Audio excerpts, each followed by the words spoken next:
ما خیلی خوشحال هستیم که در مسیر فعالیت‌های فرهنگیمون در واقع این دومین حضورمون هست در شهر زیبای تمرین.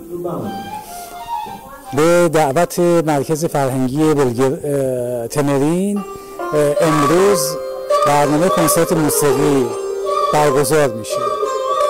Mis nam je drago što večeras drugi put smo u Temerinu i u stvari naše saradnje počeo sa kulturnim centrom Temerine. Mi na osnovu njihovog poziva smo došli da održimo neke kulturne programe.